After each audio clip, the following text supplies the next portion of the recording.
Debido a su naturaleza aleatoria, los riesgos normalmente podemos representarlos por medio de distribuciones de probabilidad.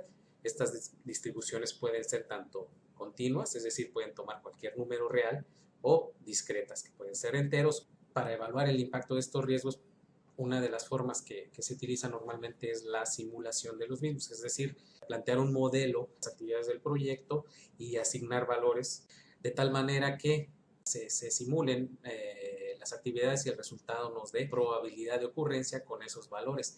Evidentemente, cuando la distribución es continua, esta simulación se complica muchísimo. Los autores Gensi y Canistra han propuesto que esa distribución de probabilidad se maneje de manera que sea discreta. La distribución discreta precisamente es mucho más fácil de manejar, más fácil de interpretar. En mi opinión, esto pues no siempre es posible aplicarlo en la realidad, ya que seguramente este modelo que ellos nos están planteando pues ya lo conocen de antemano, ya han tenido modelos, proyectos similares, entonces sí están en condiciones de plantear valores discretos para estas variables de riesgo, lo cual no es posible en todos los proyectos.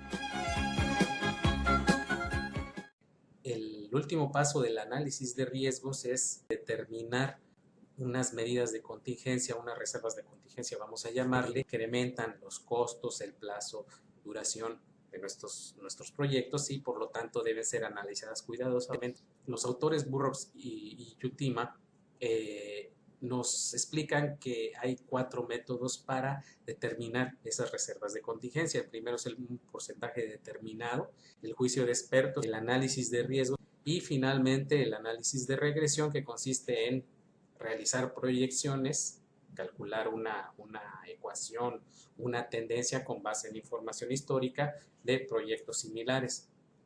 Estos autores nos dicen que existen drivers o conductores que son los riesgos más importantes, los que de alguna manera nos van a impactar más y los que condicionan a otro grupo de riesgos. De esos métodos, el que sí identifica plenamente esos drivers, esos conductores de riesgo es precisamente el análisis de regresión, porque pues toma información histórica, información de proyectos similares donde ya están identificados esos riesgos, ya sucedieron. En lo personal, mi opinión es de que no siempre es posible, sobre todo porque no tenemos la información histórica, esa base de datos que necesitamos para hacer ese análisis.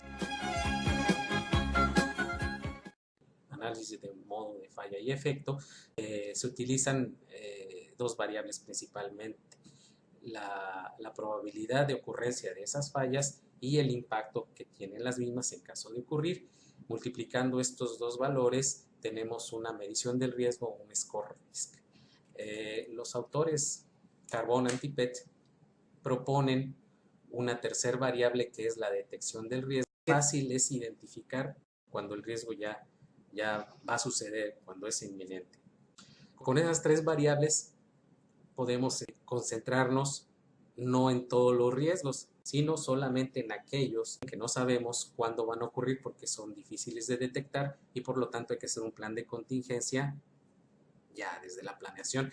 Aquellos que ya conocemos, aunque no sabemos cuándo van a ocurrir, pero sabemos que de alguna manera van a impactar en nuestro proyecto, pues esos riesgos podemos demorar un poquito en hacer ese plan de contingencia.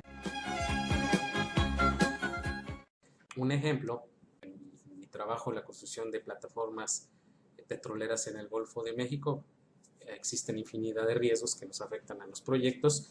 El que sabemos que siempre nos va a afectar porque estamos en una zona con alta incidencia de condiciones climatológicas adversas es ese. No sabemos la magnitud, por supuesto, ni cuándo van a ocurrir, pero sí sabemos que van a ocurrir en un periodo determinado del año. Entonces estos riesgos son los que son fácilmente detectables porque además un huracán, por ejemplo, se detecta 2 o 3 días antes de que llegue a la zona de los trabajos y ya se tienen planes de contingencia previos. En el caso de otros riesgos, por ejemplo, las variaciones macroeconómicas o los accidentes o defectos en los materiales, la detección sí es un poquito más complicada porque no sabemos cuándo se van a presentar. Entonces ahí sí tenemos que hacer un plan de contingencia para proponer medidas de mitigación en caso de que ocurran estos riesgos desde el principio, desde la planeación del proyecto.